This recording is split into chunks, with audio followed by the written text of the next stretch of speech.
365 promesas. 365 razones para creer que Dios nunca falla. Las hojas caen, bailan sin control.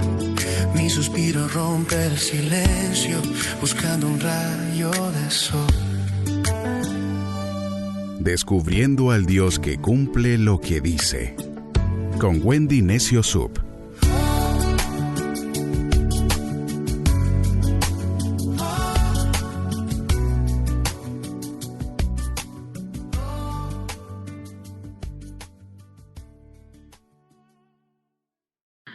De mayo, promesa 134.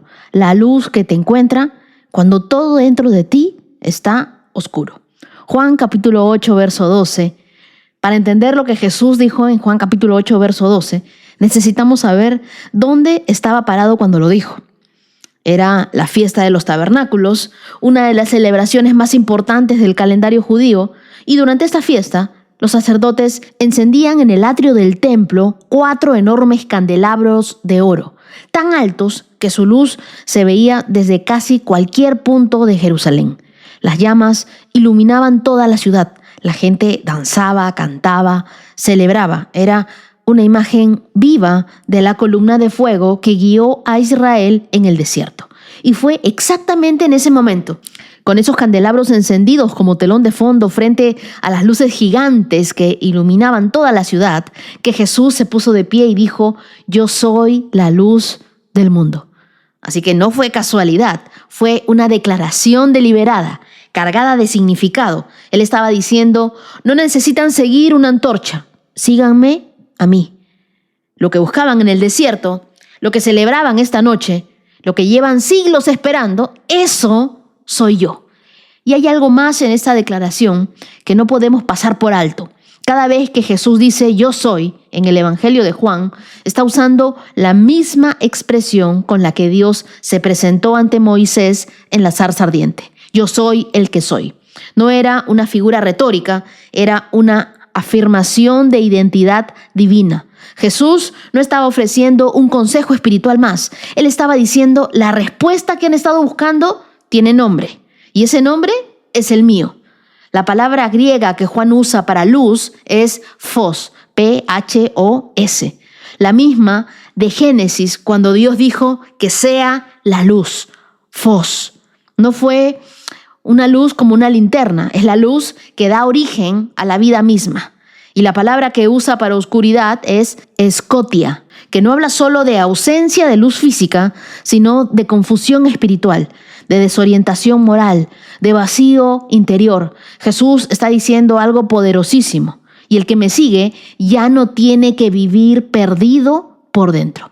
La Nueva Traducción Viviente, en Juan capítulo 8, verso 12, que es la Biblia que nosotros leemos, dice: Jesús habló una vez más al pueblo y dijo: yo soy la luz del mundo. Si ustedes me siguen, no tendrán que andar en oscuridad, porque tendrán la luz que lleva a la vida. La Biblia, el mensaje, en este mismo verso dice: una vez más Jesús se dirigió a la gente. Yo soy la luz del mundo. Todo el que me sigue no tropieza en la oscuridad, sino que tendrá la luz de la vida. Lo que Jesús promete no es eliminar la oscuridad. Él prometió ser tu luz dentro de ella. Allí hay una diferencia enorme entre las dos cosas. Imagínate a alguien perdido en medio del mar durante la noche.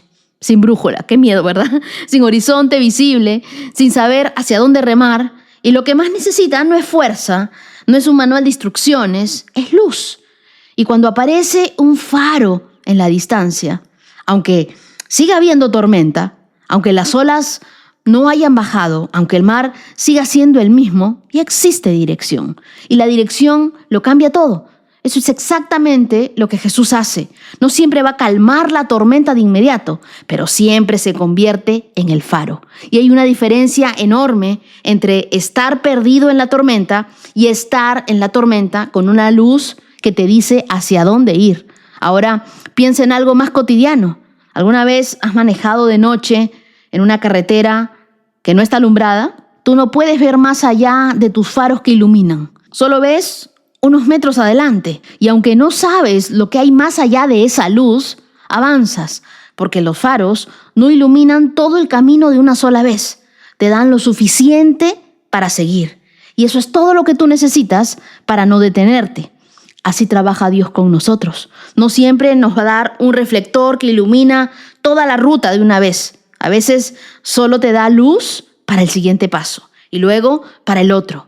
Y así, sin que te des cuenta, has cruzado la oscuridad que creías imposible de atravesar. La gente puede sonreírte, hablarte, incluso felicitarte y aún así sentirse completamente perdida por dentro. Hay personas que viven con todas las luces encendidas, trabajo, familia, una agenda llena, y aún así no ven nada.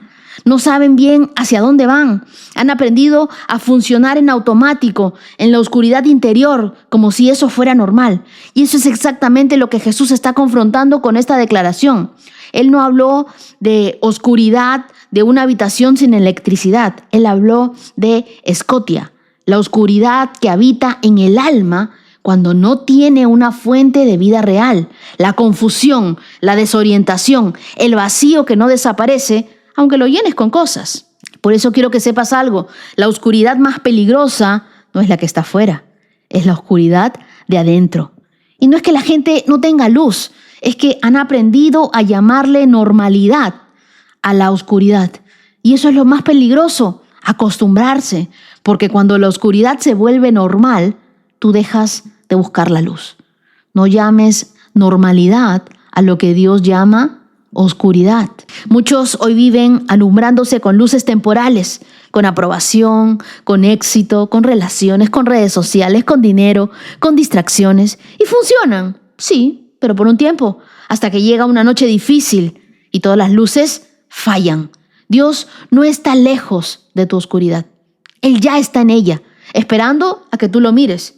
La pregunta no es si Jesús puede iluminarte. La pregunta es si tú estás dispuesto a mirarlo dentro de tu oscuridad.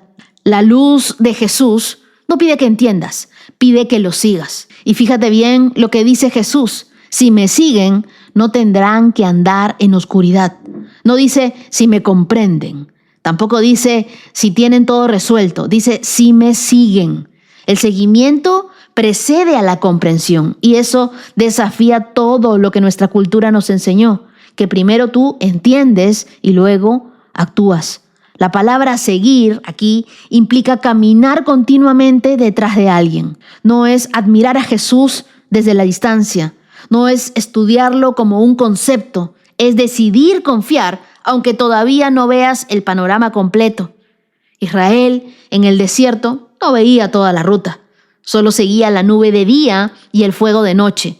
Y lo hacía paso a paso. Y muchas veces Dios sigue trabajando igual contigo y conmigo. Dios no te da luz para todo el trayecto. Te da luz para el paso que tienes que dar hoy. Y del resto se encarga Él. ¿Tú puedes vivir con eso? ¿Puedes confiar en que Él ilumina lo necesario en el momento necesario? La oscuridad no se combate con explicaciones, se combate con presencia. Hay personas esperando una certeza total antes de moverse, esperando entender todo antes de confiar. Y mientras esperan, siguen tropezando en la misma oscuridad. La fe no espera ver todo el camino iluminado. La fe avanza con la luz que ya tiene. Jesús no promete solamente luz para ver el camino, promete la luz de la vida. Y eso es diferente. Es una luz que no solo revela, también revive. Hay personas vivas físicamente, pero apagadas por dentro. Sueños apagados, una fe apagada, una esperanza apagada. Corazones que fueron tan heridos que decidieron no volver a encenderse. Y Jesús les dice, mi luz no solo ilumina tu camino, también resucita tu interior. La luz no espera que la oscuridad desaparezca para entrar. La luz entra y la oscuridad cede. Eso significa que no tienes que tener todo resuelto para que Jesús actúe. Solo tienes que dejarlo entrar. Pero aquí viene algo que puede dar miedo. La luz revela, sí, pero también revela heridas. También revela patrones. También revela lo que llevamos tiempo escondiendo. Incluso de nosotros mismos. Y es por eso que muchos prefieren quedarse en la oscuridad. Porque la oscuridad, aunque duele, es conocida. La luz exige honestidad. La luz de Dios no expone tu herida para avergonzarte, la expone porque quiere tocarla. Jesús nunca revela algo para humillar, siempre lo hace para sanar. Jim Riley, uno de mis autores favoritos, dice, hay temporadas en que no puedes dar un solo paso hacia Dios. Entonces Él da 1000 pasos hacia ti. Y yo creo que eso es exactamente lo que le pasó a Pablo en el camino a Damasco, a Pedro cuando se estaba hundiendo en el mar, a la mujer encorvada que llevaba 18 años sin poder enderezarse. La luz los encontró. Y no porque ellos la buscaron perfectamente, sino porque Jesús decidió encontrarlos. ¿Te está encontrando a ti hoy Dios? Justo aquí, justo en eso que estás viviendo, que no le has contado a nadie. ¿Te estás encontrando con Dios? Sabes, hubieron temporadas en mi vida donde yo no sabía qué hacer. No con las grandes decisiones, sino con algo más profundo. Yo no sabía bien quién era yo fuera del rol que desempeñaba. Y yo creo que una de las cosas más desesperantes es sentir que todo está oscuro por dentro y que tú no tienes las respuestas claras. Recuerdo orar esperando que Dios me mostrara un plan completo, que Dios me mostrara el mapa entero para yo encaminarme por ahí. Pero muchas veces Él solo me mostraba un paso, uno nada más. Y entendí algo que cambió mi forma de ver el camino con Él. La fe no consiste en ver todo el camino iluminado para aterrizar. Consiste en confiar en la luz suficiente para el día de hoy. A veces nosotros queremos reflectores y Dios nos entrega lámparas. Y esa pequeña luz termina siendo suficiente para no tropezar. Yo recuerdo también una noche en que estaba totalmente agotada. Y no de actividades, sino adentro. Me sentía cansada adentro. No hice nada especial. Solo estuve en silencio con Dios, sin pedirle nada, sin hablar mucho. Y algo se orientó. Porque cuando tú estás en un cuarto oscuro y alguien abre una puerta al fondo, la luz no te llega directo. Pero puedes ver que existe. Y eso también es suficiente para poder dejar de tener miedo. Un hombre me escribió hace unos meses, creyente de toda la vida, pero había perdido a su hijo el año anterior. Me dijo, Wendy, yo sigo yendo a la iglesia, sigo leyendo mi Biblia, pero hay una oscuridad en mí que no se va. ¿Qué hago? Yo le respondí lo que hoy te comparto. La oscuridad que estás viviendo no significa que Jesús no está. Significa que todavía no lo has dejado ser tu luz dentro de ella. No fuera de tu dolor, dentro. Jesús no está esperando que tú salgas del duelo para encontrarte. Él está contigo en el fondo. Síguela. Esa pequeña luz, aunque no la entiendas, porque la luz de Jesús no depende del tamaño de nuestra fe, depende de su fidelidad. Antes de seguir, detente. Hazte esta pregunta. ¿Qué parte de tu vida has mantenido a oscuras, incluso delante de Dios? Hay 3 cosas que podemos hacer hoy.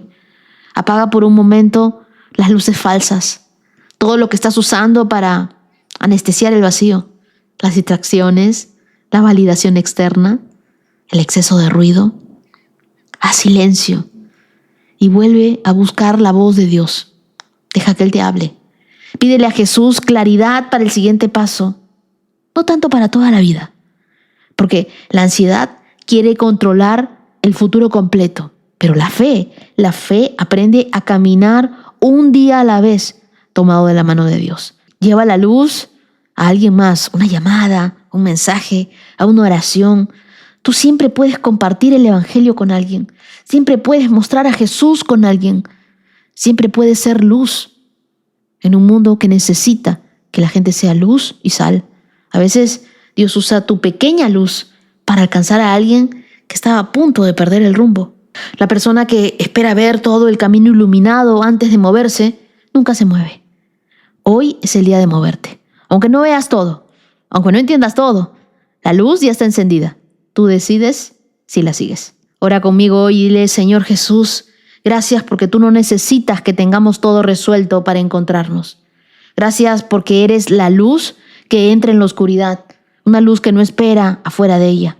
Hoy reconocemos que hay partes en nuestra vida donde hemos estado caminando sin luz, por miedo, por cansancio, por no saber cómo pedirte que entres a nuestras vidas. Hoy abrimos esa puerta. Entra, Señor. Entra y sé mi Rey, mi Señor, mi Dios, mi Salvador. Ilumina todo lo que está confuso. Revive todo lo que está apagado. Sana lo que estaba escondido. Enséñanos a seguirte. No porque veamos todo el camino, sino porque confiamos en que tú sí lo ves. Que tu luz no solo nos guíe, sino que a través de nuestra vida pueda alcanzar a otros que también están buscando dirección en la oscuridad. Oramos en el nombre de Jesús. Amén. Las lecturas que nos acompañan en este día las encontramos en 1 Samuel capítulo 15, verso 1, hasta el capítulo 16, verso 23. Juan capítulo 8, versos del 1 al 20. El Salmo 110, versos del 1 al 7. Y Proverbios capítulo 15, versos del 8 al 10. Ahora sí te pido que tomes tu Biblia, tu lapicero, tu cuaderno, le pidas al dulce Espíritu Santo que te hable, porque sé que hoy Él tiene una palabra para ti. Abróchate los cinturones porque comenzamos en 3, 2, 1... ¡Adelante! 1 Samuel, capítulo 15, verso 1. Cierto día, Samuel le dijo a Saúl: «Fue el Señor quien me dijo que te ungiera como rey de su pueblo Israel. Ahora, escucha este mensaje del Señor. Esto es lo que el Señor de los ejércitos celestiales ha declarado.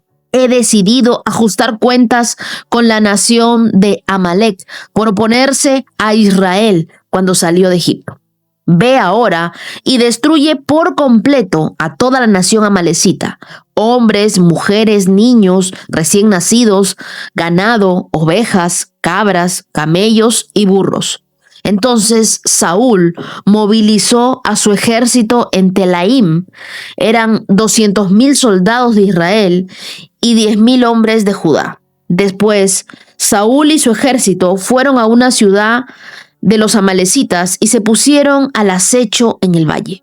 Saúl envió esta advertencia a los ceneos: «Apártense de donde viven los amalecitas o morirán junto con ellos, pues ustedes fueron bondadosos con el pueblo de Israel cuando salió de Egipto». Así que los ceneos empacaron sus cosas y se fueron. Luego, Saúl mató a los amalecitas desde Ávila hasta llegar a Shur, al oriente de Egipto. Capturó a Agag, el rey amalecita, pero destruyó por completo a todos los demás. Saúl y sus hombres perdonaron la vida a Agag y se quedaron con lo mejor de las ovejas y las cabras, del ganado, de los becerros gordos y de los corderos, de hecho, con todo lo que les trajo. Solo destruyeron lo que no tenía valor o que era de mala calidad. Luego, el Señor le dijo a Samuel: «Lamento haber hecho a Saúl rey, porque no me ha sido leal y se ha negado a obedecer mi mandato». Al oírlo, Samuel se conmovió tanto que clamó al Señor durante toda la noche. Temprano a la mañana siguiente, Samuel fue a buscar a Saúl. Alguien le dijo: «Saúl fue a la ciudad de Carmelo a levantar un monumento en su propio honor», y después continuó a Gilgal. Cuando por fin Samuel lo encontró, Saúl lo saludó con alegría. «Que el Señor te bendiga», le dijo. «Llevo a cabo el mandato del Señor». «Entonces, ¿qué es este balido de ovejas y cabras y ese mugido de ganado que oigo?», le preguntó Samuel. «Es cierto que los soldados dejaron con vida lo mejor de las ovejas, las cabras, el ganado», admitió Saúl. «Pero van a sacrificarlos al Señor tu Dios. Hemos destruido todo lo demás». Entonces Samuel le dijo a Saúl: «Basta. Escucha lo que el Señor me dijo anoche». «¿Qué te dijo?», le preguntó Saúl. Y Samuel le dijo: «Aunque te tengas poca estima, ¿acaso no eres el líder de las tribus de Israel? El Señor te ungió como rey de Israel. Te envió en una misión y te dijo: ve y destruye por completo a los pecadores, a los amalecitas, hasta que todos estén muertos. ¿Por qué no obedeciste al Señor? ¿Por qué te apuraste a tomar del botín y hacer lo que es malo a los ojos del Señor?» «Pero yo sí obedecí al Señor», insistió Saúl. «Cumplí la misión que me encargó. Traje al rey Agag, pero destruí a todo lo demás. Entonces mis tropas llevaron lo mejor de las ovejas, de las cabras, del ganado y del botín para sacrificarlo al Señor tu Dios en Gilgal. Pero Samuel respondió: ¿qué es lo que más le agrada al Señor? ¿Tus ofrendas quemadas y tus sacrificios? ¿O que obedezcas a su voz? Escucha, la obediencia es mejor que el sacrificio y la sumisión es mejor que ofrecer la grasa de carneros. La rebelión es tan pecaminosa como la hechicería y la terquedad tan mala como rendir culto a ídolos. Así que por cuanto has rechazado el mandato del Señor, Él te ha rechazado como rey. Entonces Saúl le contestó a Samuel: es cierto, he pecado, he desobedecido tus instrucciones y el mandato del Señor, porque tuve miedo del pueblo y por eso hice lo que ellos me pidieron. Pero ahora, por favor, perdona mi pecado y regresa conmigo para que pueda adorar al Señor. Pero Samuel respondió: no volveré contigo, ya que tú rechazaste el mandato del Señor y Él te ha rechazado como rey de Israel. Cuando Samuel se dio la vuelta para irse, Saúl trató de detenerlo y rasgó el borde de su túnica. Entonces Samuel le dijo: hoy el Señor te ha arrancado el reino de Israel y se lo ha dado a otro, a uno que es mejor que tú. Y aquel que es la gloria de Israel no mentirá ni cambiará de parecer, porque no es humano para que cambie de parecer. Entonces Saúl volvió a implorar: sé que he pecado, pero al menos te ruego que me honres ante los ancianos de mi pueblo y ante Israel al volver conmigo para que adore al Señor tu Dios. Entonces Samuel por fin accedió y regresó con él, y Saúl adoró al Señor. Luego Samuel dijo: tráiganme al rey de Agag. Agag llegó lleno de esperanza porque pensó: seguramente ya pasó lo peor y he sido librado de la muerte. Pero Saúl le dijo: como tu espada ha matado a los hijos de muchas madres, ahora tu madre se quedará sin hijos. Y Samuel cortó a Agag en pedazos delante del Señor en Gilgal.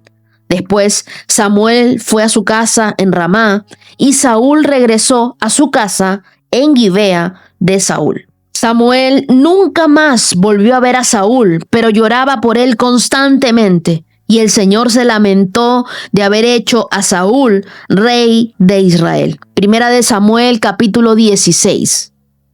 Ahora bien, el Señor le dijo a Samuel: ya has hecho suficiente duelo por Saúl.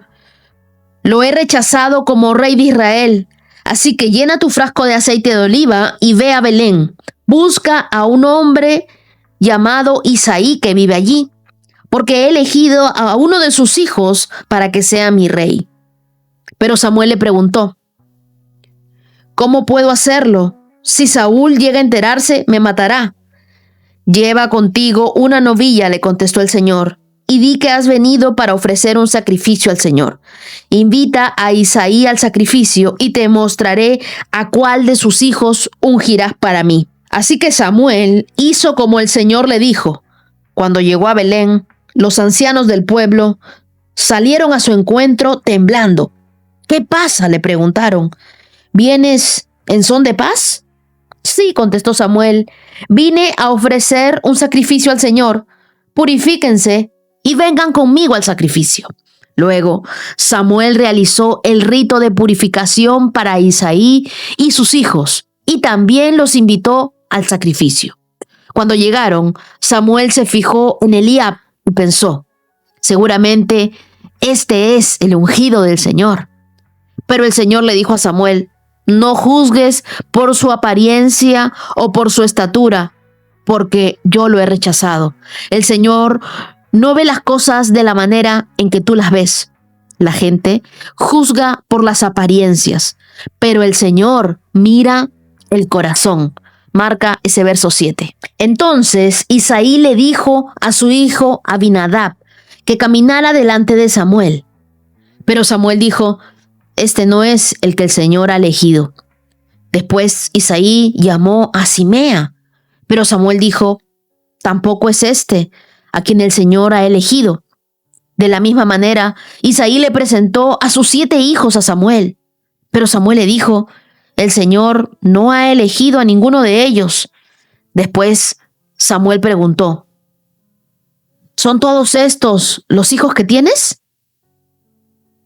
Queda todavía el más joven, contestó Isaí, pero está en el campo cuidando las ovejas y las cabras. Manda llamarlo de inmediato, dijo Saúl. No nos sentaremos a comer hasta que él llegue. Marca también ese verso. Entonces Isaí mandó a buscarlo. El joven era trigueño y apuesto y de hermosos ojos. Y el Señor dijo: este es, úngelo.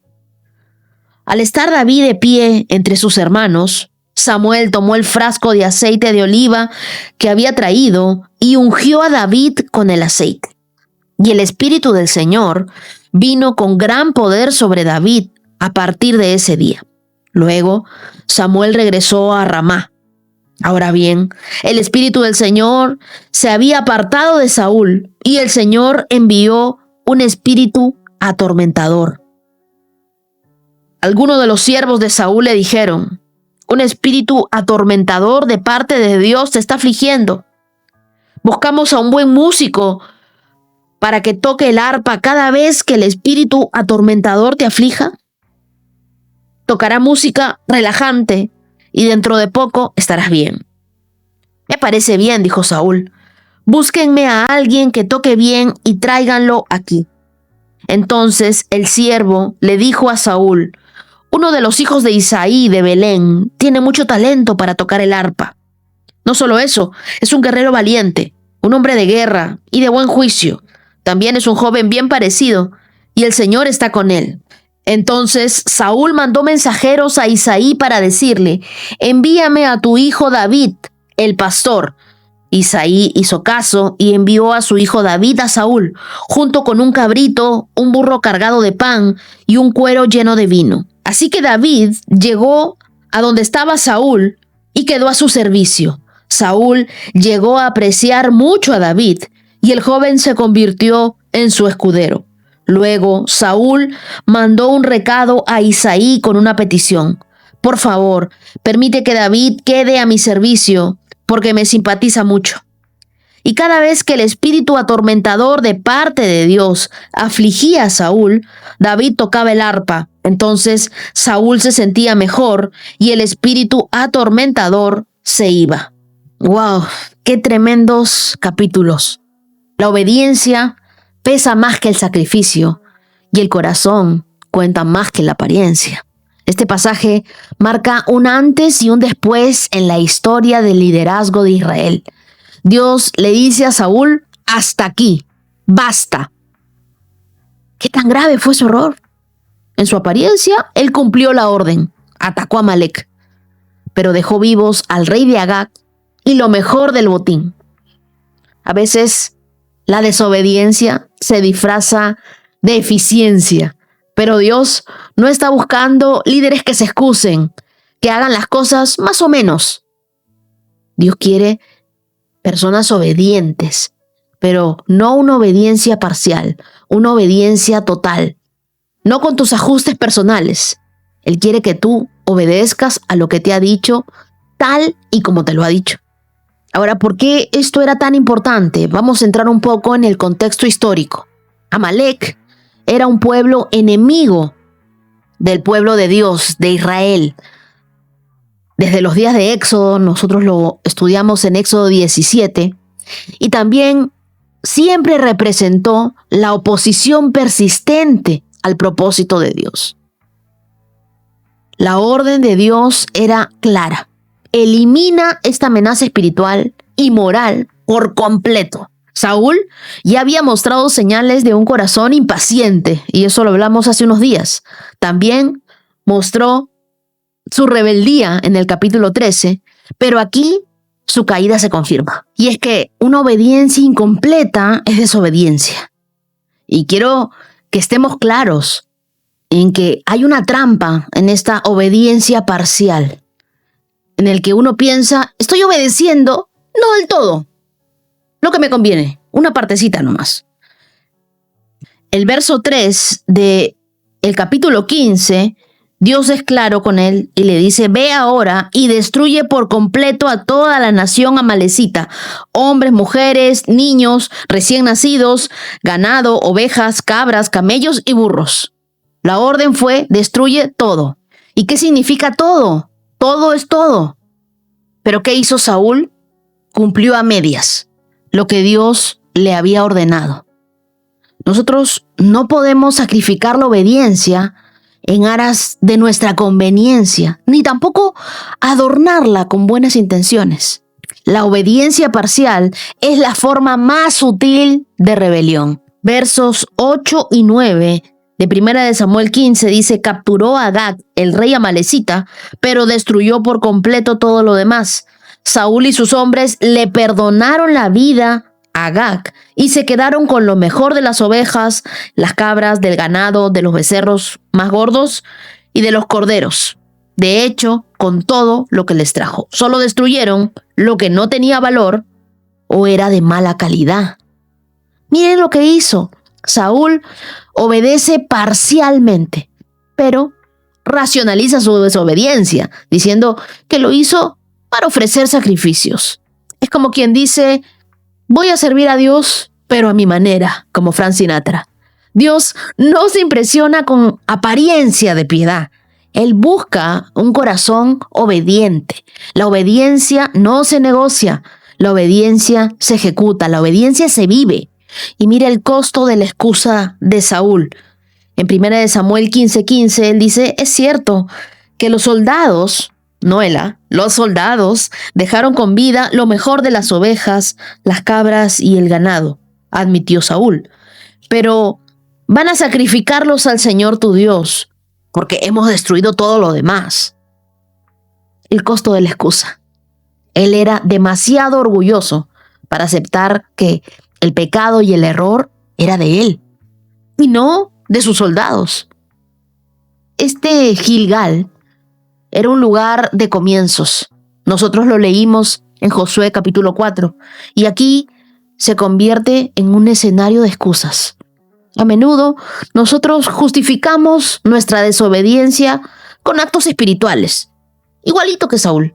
Decimos, vamos a darle a Dios una ofrenda, vamos a hacer ese servicio a Dios. Dios prefiere un corazón obediente, un corazón quebrantado, a un ritual vacío, a algo que haga solamente por cumplir. El verso 19 nos revela quién es verdaderamente Saúl. Samuel le dice, ¿por qué no obedeciste al Señor? ¿Por qué te apuraste a tomar del botín y hacer lo malo a los ojos del Señor? Y él le responde en el verso 20, pero sí obedecí al Señor, insistió Saúl.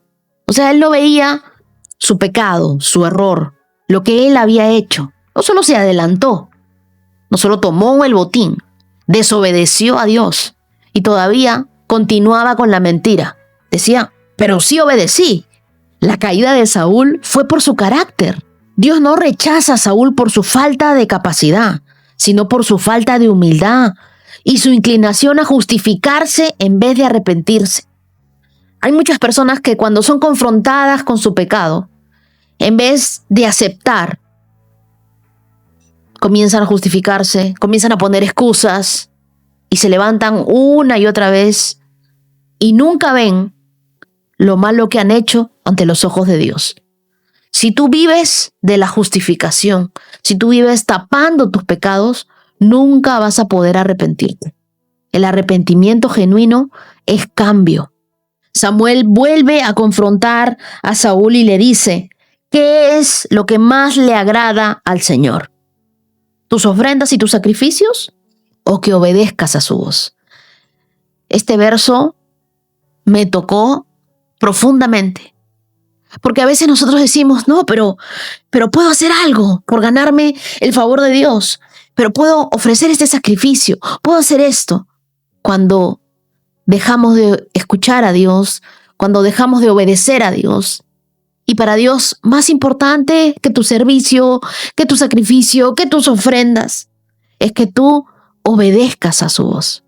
Samuel continúa diciéndole a Saúl: escucha, la obediencia es mejor que el sacrificio y la sumisión es mejor que ofrecer la grasa de los carneros.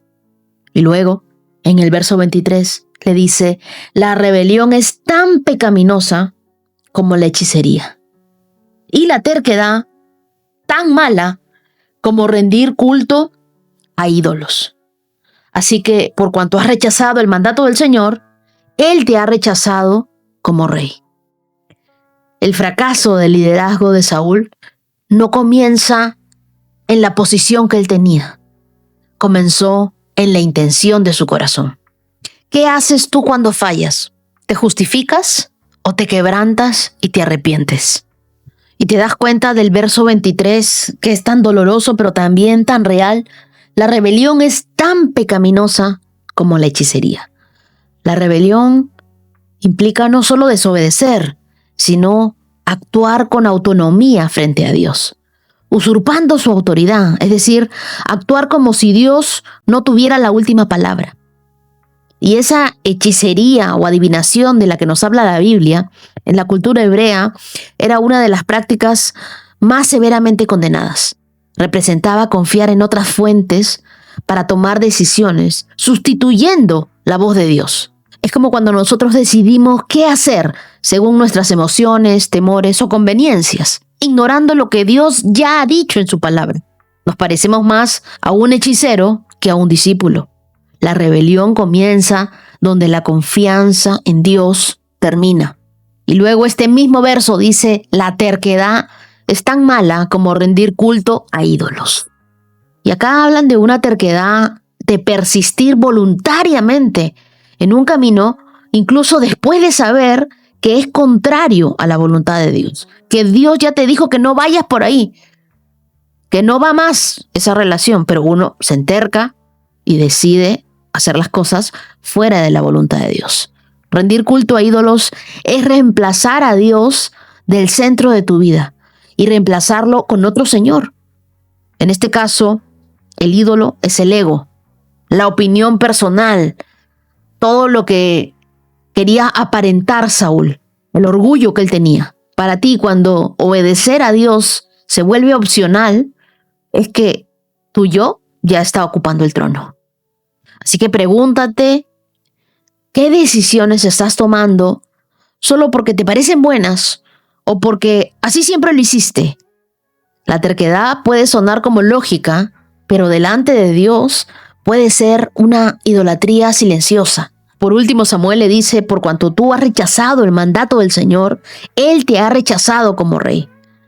Este no fue un castigo impulsivo de Dios, sino fue una decisión basada en el patrón de conducta de Saúl. Él iba de mal en peor, de desobedecer, de adelantarse, de justificarse, de mentir, de no arrepentirse. ¿Y sabes qué? Dios no te retira su amor, pero sí puede levantar a otro cuando alguien se resiste a ser transformado. Y eso es lo que pasará en el siguiente capítulo con David. Y lo vuelvo y lo repito: obediencia parcial es desobediencia completa. No se trata de cumplir con el 90% de lo que Dios te dijo. Lo que dejamos fuera puede destruirnos espiritualmente. No juegues con la voluntad de Dios. La terquedad no es firmeza espiritual. Hay una línea muy fina entre ser firme y ser terco. Siempre examina tu fuente de dirección. ¿Estás guiando tu vida por lo que Dios te dice o por lo que sientes, por lo que dice la gente, por lo que escuchas o por lo que te parece? Déjate solo guiar por la voz de Dios. Me duele mucho el lamento de Saúl, porque nos muestra que hay líderes, autoridades espirituales que también sufren. La Biblia dice en el capítulo 15, en el verso 35, que Samuel se quedó en Ramá y lloraba por Saúl. Y hay algo que tenemos que entender, que Samuel no solo fue un profeta, fue como un padre espiritual para Saúl. Y ver a un hijo en la fe fracasar le rompió el corazón. Tú puedes haber sido un mentor para alguien, haber invertido tiempo, y yo te comprendo. Yo también he aprendido a ministrar discípulas, a acompañarlas en su dolor, a estar con ellas, y después también ver cómo se desvían del propósito de Dios. El dolor es doble, es personal, pero también es espiritual. Pero el ministerio también exige saber soltar cuando Dios dice basta, ya. No es esta persona, déjala. Si se quiere ir, que se vaya. Y en el capítulo 16, en el verso 1, Dios vuelve a hablar con Samuel y le dice, ya has hecho suficiente duelo por Saúl. Y te das cuenta de que le dice Dios, ya, no más, se acabó el duelo, toma tu aceite y ve a ungir a la persona que yo te diré. Él será el nuevo rey.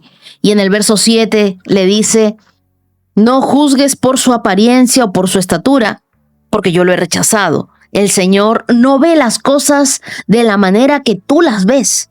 La gente juzga por las apariencias, pero el Señor mira el corazón. Yo me preguntaba, ¿a qué se refiere Dios con esto? Y si nosotros recordamos, Saúl, la Biblia dice que era hermoso, era alto, era el más apuesto, el aparentemente buen rey. Pero Dios le dice a Samuel, no mires por la apariencia, mira por la disposición. David, el menor, el ignorado por su padre, porque ni siquiera su padre lo tenía en cuenta, él fue ungido rey. Dios no necesita tu currículum. Dios necesita tu disponibilidad, que tú le digas, sí, yo voy a servirte. No necesito el título para servirte. Yo puedo servirte desde mi lugar y lo voy a hacer con la mejor disposición. Quizá tú no tienes el título, la plataforma ni la influencia, pero si tú tienes el corazón dispuesto, Dios puede levantarte desde el anonimato como a David, desde el campo de las ovejas, desde donde tú estés, Dios se encarga de levantarte. Versos 13 y 14 dicen que desde ese día en adelante el Espíritu del Señor vino con gran poder sobre David y el Espíritu del Señor se apartó de Saúl. Saúl pierde la presencia de Dios, David la recibe, pero no recibe aún el trono, solo la presencia de Dios. ¿Qué te quiero enseñar con esto? ¿Y por qué hago énfasis en esto? ¿Por qué me estoy demorando tanto? Porque la presencia de Dios es más valiosa que cualquier posición que el mundo te pueda dar. Te voy a pedir algo. Haz una lista de esas áreas donde sabes que estás obedeciendo a tu manera y entrégaselas al Señor. Ora para que Dios te muestre si estás buscando aprobación humana o estás obedeciendo a Dios de corazón. Y por último, no ignores tu llamado. Si tú sientes que no eres suficiente, recuerda que Dios mira el corazón, no tu currículum. Ahora leamos Juan capítulo 8, verso 1.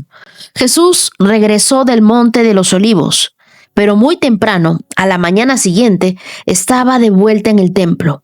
Pronto se juntó una multitud y él se presentó a enseñarles. Mientras hablaba, los maestros de la ley religiosa y los fariseos le llevaron a una mujer que había sido sorprendida en el acto de adulterio. La pusieron en medio de la multitud. Maestro, le dijeron a Jesús, esta mujer fue sorprendida en el acto de adulterio. La ley de Moisés manda apedrearla. ¿Tú qué dices? Intentaban tenderle una trampa para que dijera algo que pudieran usar en su contra. Pero Jesús se inclinó y escribió con el dedo en el polvo. Como ellos seguían exigiéndole una respuesta, él se incorporó nuevamente y les dijo, muy bien, pero el que nunca haya pecado, que tire la primera piedra. Luego volvió a inclinarse y siguió escribiendo en el polvo.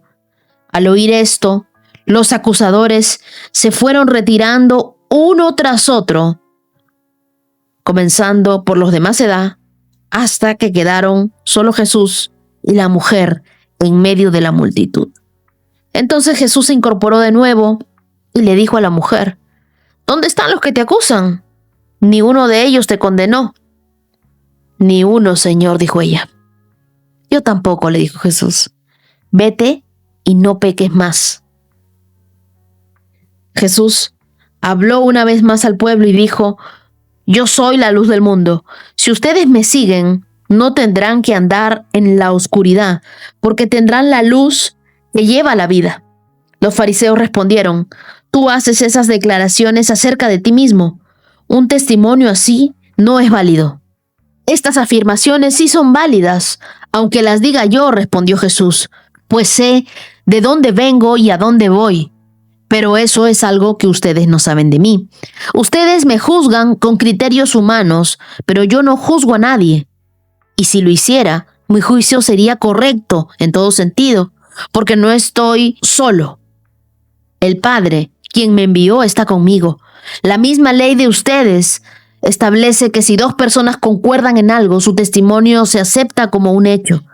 Yo soy uno de los testigos, y mi Padre, quien me envió, es el otro. ¿Dónde está tu Padre?, le preguntaron. Y Jesús contestó: Como ustedes no saben quién soy yo, tampoco saben quién es mi Padre. Si me conocieran a mí, también conocerían a mi Padre. Jesús dijo todo esto mientras enseñaba en la parte del templo conocida como la tesorería, pero no lo arrestaron porque aún no había llegado su momento. Este pasaje nos presenta una de las escenas más humanas del Evangelio. Una mujer sorprendida en su peor momento y un Salvador que no la expone, sino que la cubre. Detrás de esta escena no solo está el perdón, sino también un llamado profundo a la transformación y a caminar en la luz. Verso 4. Maestro, le dijeron, esta mujer fue atrapada en el acto del adulterio. Miren, estos fariseos no estaban buscando justicia. Ellos buscaban poner a prueba a Jesús. Y le dicen, la ley de Moisés prescribe la muerte, apedreadas. Levítico, capítulo 20, verso 10. Pero ellos presentan solo a la mujer, no al hombre. ¿Te das cuenta ahí lo mal que están? Esto revela una cultura machista y también legalista, porque para cometer adulterio se necesitan dos personas. Cuando la ley se aplica sin compasión, deja heridas donde debería haber redención. Hoy también hay quienes buscan versículos como piedras, pero Jesús no vino a aplastar con la ley, sino a cumplirla con verdad, pero también con gracia. Jesús comienza a escribir en el polvo, y es un silencio que pesa más que 1000 palabras. Mucho se ha especulado sobre lo que Jesús escribía. Algunos dicen que los 10 mandamientos, otros dicen que los pecados de la gente de alrededor. Pero lo importante es ese gesto de inclinarse, de no responder con violencia, sino con silencio, pero un silencio lleno de autoridad. En lugar de mirar a la mujer o a los acusadores, Él pone sus ojos en la tierra, tal vez para mostrar que Él no fue llamado a señalar, sino a salvar. ¿Y te das cuenta de algo? Jesús no se apresura a hablar, porque el amor no se apura a condenar. Luego vemos en el verso 7 cómo Él hace una pregunta que desarma al orgulloso. El que nunca haya pecado, que tire la primera piedra. Él traslada el foco del pecado de la mujer al corazón de los acusadores. Dios a nosotros no nos da piedras para lanzar. Lo que nos da es gracia para extender. ¿Con qué estás más comprometido tú? ¿Con corregir a otros o con examinar tu propio corazón? Versos 10 y 11, Jesús le dice, ¿dónde están los que te condenan? Ni yo te condeno. Vete y no peques más. Jesús tampoco aprobaba su pecado, pero no la reduce a su pasado, no se lo recuerda. Le da un nuevo comienzo, sin borrarle la responsabilidad. Este es un acto de gracia, porque el perdón de Dios no es una excusa para seguir igual. Es un llamado a ser totalmente diferente. Si tú sabes que Dios ya te perdonó, bueno, ahora continúa una vida de santidad, si es posible, con una decisión diaria. Hay personas que han sido canceladas públicamente, juzgadas por sus errores, pero restauradas por Dios en privado y luego usadas poderosamente.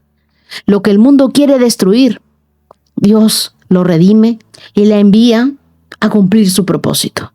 Salmos 110. El Señor le dijo a mi Señor: siéntate en el lugar de honor a mi derecha, hasta que humille a tus enemigos y los ponga por debajo de tus pies. El Señor extenderá tu poderoso reino desde Jerusalén y gobernarás a tus enemigos cuando vayas a la guerra. Tu pueblo te servirá por voluntad propia. Estás envuelto en vestiduras santas y tu fuerza se renovará cada día como el rocío de la mañana. El Señor ha hecho un juramento y no romperá su promesa. Tú eres sacerdote para siempre, según el orden de Melquisedec. El Señor está a tu derecha para protegerte. Derribará a muchos reyes cuando estalle su enojo. Castigará a las naciones y llenará de cadáveres sus territorios. Destrozará cabezas por toda la tierra, pero Él se refrescará en los arroyos, junto al camino saldrá vencedor. Este Salmo 110 es uno de los salmos mesiánicos más citados en todo el Nuevo Testamento. Jesús mismo lo menciona en Mateo capítulo 22, verso 44. Y los apóstoles lo usan para explicar la gloria de Cristo como Rey, sacerdote y juez. El verso 1 dice: el Señor le dijo a mi Señor. Y esto me sorprendió un poco. Y luego dice: siéntate en el lugar de honor a mi derecha hasta que humille a tus enemigos y los ponga por debajo de tus pies. El Señor le dijo a mi Señor. Era algo que me preguntaba. Yahvé, Dios Padre, habla con Adonai, el Mesías, Dios Hijo. Y aquí es el momento donde David reconoce que el Mesías no será solo su descendiente, sino también será su Señor. Si Jesús está sentado a la derecha del Padre, ¿por qué seguimos pensando que nuestro enemigo tiene la última palabra? El trono ya tiene dueño. Su victoria es nuestra confianza. Verso 2. El Señor extenderá tu poderoso reino desde Jerusalén y tú gobernarás sobre tus enemigos. El reino del Mesías se extendería no por armas, sino por la palabra, por el evangelio. Este verso anticipa el avance del reino de Dios desde el lugar santo hasta los confines de la tierra. Te pido que marques el verso 4 que dice: el Señor ha hecho un juramento y no romperá su promesa. Jesús hoy ora por ti desde el trono. Es lo que nos dice Hebreos 7:25. No estás solo en tu lucha. Tu Rey ha hecho un juramento y una promesa que no romperá. Verso 5 es uno que quiero declarar sobre ustedes. El Señor está a tu derecha para protegerte. Tu protección no viene de tus fuerzas o de tus posibilidades, sino del Todopoderoso. Este Salmo 110 nos revela la majestad del Mesías, un rey victorioso, un sacerdote eterno, un juez justo. Este no es un salmo más, es un vistazo profético a quién es Jesús hoy, desde el trono intercediendo por nosotros y reinando sobre todo. Leamos Proverbios capítulo 15, versos del 8 al 10. El Señor detesta el sacrificio de los perversos, pero se deleita con las oraciones de los íntegros. El Señor detesta el camino de los perversos, pero ama a quienes siguen la justicia. El que abandona el buen camino será severamente disciplinado. El que odia la corrección morirá. Yo creo que estos proverbios tienen mucho que ver con nuestra lectura de Primera de Samuel. Lo primero, el verso 8, el Señor detesta el sacrificio de los perversos, pero se deleita en las oraciones de los íntegros. No es nada más y nada menos que Dios no está interesado en los sacrificios tanto como en la obediencia. El sacrificio acá representa cualquier acto religioso externo, ofrendas, ayuno, asistir a una iglesia. Y cuando el proverbio nos habla de los perversos, no son necesariamente los criminales, sino quienes viven a espaldas de Dios mientras aparentan religiosidad. En contraste, el Señor se deleita no en la perfección de la oración, sino en la honestidad del corazón, en alguien que ora con integridad. No importa cuántos sacrificios hagas, si tu vida está lejos de Él. Recordemos ahora que Saúl quería hacer muchos sacrificios, pero al final el que terminó matando al rey de Agag fue Samuel, no Saúl. Luego el verso 9 nos dice que el Señor también detesta el camino de los perversos, pero ama a quienes siguen la justicia. Este camino simboliza el estilo de vida, las decisiones diarias. El énfasis está en que Dios no evalúa por eventos aislados, sino por la dirección de tu vida. La justicia aquí no es solo moralidad, sino es vivir alineado con la voluntad de Dios.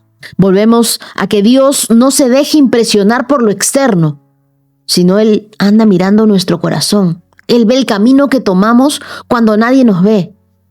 Él sabe lo que nosotros miramos.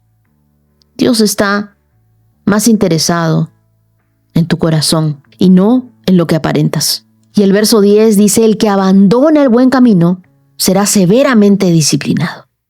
A veces nosotros pensamos, pero qué severo fue Dios con Moisés por golpear la roca. Qué severo fue Dios con Saúl por adelantarse, por no esperar, por no obedecer completamente. Este es un llamado de alerta. El buen camino es el camino del temor a Dios, de la sabiduría, de la obediencia total, de la rendición total. Si tú odias la corrección, es igual a rechazar el consejo de Dios. ¿Tú quieres probar qué tanto has crecido? Bueno, también tienes que estar dispuesto a recibir corrección. Ahí vas a ver el verdadero termómetro de tu crecimiento. Si a ti todavía te molesta cuando te corrigen, aún no has entendido la verdadera sabiduría y de dónde proviene tu crecimiento. Hazte esta pregunta hoy. ¿Estoy dispuesto a que Dios me corrija, aunque me duela? La corrección es un regalo que evita la destrucción. El orgullo, en cambio, nos endurece hasta la caída. Estos 3 versículos nos recuerdan que Dios no se deja engañar por rituales religiosos, ni se impresiona por palabras bien elaboradas. Él ve el corazón, Él examina el camino y Él disciplina por amor. No le tengas miedo a la disciplina de Dios. Acepta la corrección como una señal de amor. Y así llegamos a nuestro 134K y te invito, si estás en Estados Unidos, este domingo 17 de mayo a las 3 de la tarde, estaré en Cotidiano Wynwood, Mexican Bristol. Los espero ahí para reunirnos. Y ahora te invito a escuchar el testimonio de Luisa Fernanda. Hola amigos íntimos, mi nombre es Luisa Fernanda y hoy quiero dar mi testimonio. Hace aproximadamente un mes vivía con una pareja la cual me suplía todos mis gastos económicos, pero por obediencia a Dios tuve que salir de esa relación. Pero Dios me dijo que no me preocupara, que Él iba a sostenerme. Incluso el mismo día que iba saliendo de mi casa, yo prendí el televisor y justamente en YouTube me salió un versículo que yo dije, eso es exactamente lo que Dios me quiere decir. Y era Isaías 41:10 que dice, no temas porque yo soy contigo, no desmayes porque yo soy tu Dios. Te mando que te esfuerces, siempre te ayudaré, siempre te sustentaré con la diestra de mi justicia. Yo ya me había ido de la casa con ciertos ahorros, pero se me estaban acabando ya los ahorros. Y sí tenía trabajos, pero usualmente aquí en Estados Unidos, en algunos lugares no pagan ahí mismo, sino que pagan a la semana o a los 15 días. Entonces sí tenía un dinero extra, pero no lo tenía en mi poder. Resulta que se acercaba el día de mi renta y yo me estaba empezando un poquito a preocupar. Y yo le empecé a decir a Dios que necesitaba ya juntar la renta, que por favor se acordara de mis promesas, de que Él me había prometido que Él me iba a suplir todas mis necesidades, que Él iba a ser mi proveedor. Y empecé un poquito, sí acepto, a angustiarme. Un día en Instagram me apareció una imagen que decía que tenemos que dejar a Dios ser Dios y dejar que Él obrara y que no pidiéramos las oraciones con miedos o dudas. Entonces ahí de nuevo sentí que Dios me estaba diciendo ese y dije, listo, voy a soltar el control, Dios, encárgate de eso, tú a mí me cumples siempre, me voy a relajar porque no estaba empezando ni siquiera a dormir bien. Resulta que empecé a orar con más fe, y yo le dije, hasta el último día yo voy a dejar que tú seas Dios y que tú cumplas con tu palabra. Hasta que literal faltaba solamente un día para yo tener toda la plata de mi renta completa y me encuentro con una chica con la cual no es que sea muy amiga. Resulta que yo le dije a Dios esa mañana antes de verme con ella que por favor me ayudara si tenía que usar a alguien o que como fuera, pero que por favor me ayudara, que era el último día. Resulta que tampoco soy de las personas que le cuenta como las cosas que me pasan a las personas, ni siquiera las más cercanas. Yo trato siempre como de batallar mis cosas sola y ya muy después es como que alzo la voz y se la cuento a las demás personas. Y más ese tipo de cosas.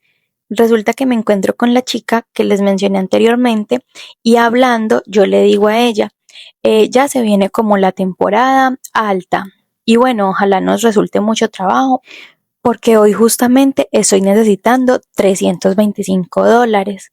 Y ella inmediatamente me responde, no te preocupes, yo te los presto y págamelos cuando tú los tengas. No te vayas a afanar, tranquila. Y yo quedé muy sorprendida porque yo dije, yo no pude haber dicho eso porque yo no soy de decir ese tipo de cosas y más a una amiga que ella ni siquiera era que era muy amiga mía. La cosa es que ella inmediatamente en el momento me dice, yo te los voy a dar, dime si los quieres en cash o si te los mando a tu cuenta bancaria. Entonces, a lo que voy es que siento muy ciertamente que fue Dios obrando a través de ella y también a través de mí. Y a la final pude pagar mi renta, también ya pude pagarle el dinero a ella que me prestó. Así que con eso los invito a que dejemos a Dios ser Dios y actuar y que no estemos orando con miedo, sino con toda la fe del mundo. Luisa, hay momentos donde obedecer a Dios cuesta porque implica soltar inseguridades humanas para confiar en una provisión que todavía no tenemos, y eso fue exactamente lo que viviste. Gracias por recordarnos que la fe no es ausencia de preocupación, sino decidir confiar incluso cuando todavía no vemos toda la respuesta. Y yo creo que Dios está usando tu historia para hablarle a personas que están a punto de rendirse y que sienten miedo de obedecer a Dios. Yo quiero decirte algo, nunca te arrepentirás de haber escogido la paz de Dios por encima de una seguridad temporal, porque lo que Dios sostiene, nadie lo puede derribar. Te quiero regalar Filipenses capítulo 4, verso 19, que dice, mi Dios les suplirá todo lo que les falte conforme a las gloriosas riquezas que tiene en Cristo Jesús. Y ahora te invito a escuchar el testimonio de Daniela desde Casanare, Colombia. Quería darte mi testimonio a ti y a todos los íntimos. En el mes de diciembre me diagnosticaron un tumor en un ovario muy grande, posiblemente era no benigno. Me programaron cirugía para el mes de enero porque era prioritario. Por medio de la prepagada me la negaron 3 veces, por medio de la EPS era un proceso muy demorado y los síntomas físicos que yo ya tenía ya eran muy fuertes. Decidí un martes realizarme la cirugía por particular. Era un costo bastante elevado, no tenía el dinero, tenía que pedir un préstamo para esto, pero seguí adelante. Ese día hablé con una amiga que es una bendición y ella me recomendó tu podcast. Ese día lo escuché y ahí había el testimonio de otra persona que decía que Dios había obrado con un milagro en su situación médica. Yo me apegué muchísimo a Dios. Te cuento, Wendy, que al otro día me llamaron, me dijeron que había sido aprobada la cirugía. No tenía que realizar este pago por particular. El día jueves tuve que ingresar por urgencias. Se agravó muchísimo el cuadro clínico. Gracias a Dios, había una médico cirujana espectacular que me hizo la cirugía. Todo salió muy bien, el tumor salió benigno, la recuperación me ha ido muy bien. Pero Wendy, ahí tenía otra inquietud en mi recuperación y era volver a mi trabajo. Mi trabajo era un tema físico, requería mucho esfuerzo, requería unas largas jornadas laborales. En medio de mi recuperación, Dios me envía a mí una oferta laboral, no la estaba buscando. Tenía una mejor remuneración, unas mejores condiciones y no tenía que realizar nada a nivel físico. Entonces, quería darte estos testimonios, Wendy. Realmente fue Dios obrando en mí, Dios obrando en mi situación. Te agradezco a ti por esos testimonios, agradezco por tu palabra. Mi relación con Dios hoy ha mejorado muchísimo y quiero seguir mejorando por él. Te agradezco por esa linda labor, Wendy. Un abrazo gigante desde la distancia y espero que este testimonio le sirva a muchas personas que estén pasando por alguna dificultad. A veces nosotros pensamos que el milagro será solo la sanidad, pero Dios también sana el camino, abre puertas y acomoda lo que parecía imposible. Daniela, gracias por recordarnos que Dios no llega tarde, que aunque una puerta se cierra 3 veces, Él sigue teniendo la última palabra. Y creo que muchas personas que hoy están escuchando esto necesitan volver a creer que Dios todavía obra en medio de diagnósticos, de trámites, de deudas y de temporadas inciertas. Y quiero decirte algo. Dios no solo te sanó físicamente, Él también te está mostrando que tu vida está en sus manos y que Él sabe cómo sostenerte en cada etapa. Te quiero regalar Jeremías capítulo 17, verso 14, que dice, escúchame, tú que dices, estoy enfermo y desesperado, pero yo soy el Señor quien te sana. Y ahora quiero agradecer a los corazones generosos íntimos de esta hermosa comunidad. Muchas gracias a Rubelis Ferreras. Dios te bendiga, Ana Movilla Rojas. Dios bendiga también el negocio de Del Mar y el Sol Boutique. Muchas bendiciones para David Zaragoza Hernández. Bendiciones también para mi querida Katy Quintana. Y desde el canal de YouTube, muchas gracias a Aline Booker, a Karen Ballén y a Verónica González. Y a ustedes, queridos, quiero regalarles Números, capítulo 26, verso 19, que dice, ¿acaso alguna vez habló sin actuar? ¿Alguna vez prometió sin cumplir? Es que Dios siempre cumple sus promesas. Así que si Dios te ha dado una promesa, tú tienes que creer con todo tu corazón que Él la va a hacer realidad. Porque Él ya dio la orden de bendecirte y esa orden no cambia. Y antes de despedirme, quiero pedirles un favor. Que se suscriban a mi canal de YouTube. Puedes activar la campanita para que te llegue un recordatorio cada vez que yo suba un episodio. También en Spotify puedes calificar este programa, le das clic a los 3 puntitos y allí vas marcando todas las estrellas, las 5 estrellas. Te pido que me regales 5 estrellas. Puedes seguirme también en mis cuentas de Instagram, de Facebook, donde constantemente estoy compartiendo contenido. Y sobre todo puedes ver también mi página web, wendyneciosub.com. Ahora sí, nos vemos el día de mañana con más de la palabra de Dios. Que tengan un día súper bendecido, lleno de luz. Shalom, shalom. Has escuchado 365 Promesas. Síguenos en Facebook e Instagram, @WendyNecioSub. Hasta la próxima. Bailan sin control, mi suspiro rompe el silencio, buscando un rayo de sol. Promesa, promesa, promesa que salva. Oh, promesa, promesa, promesa que guía. Promesa, promesa plena en ti.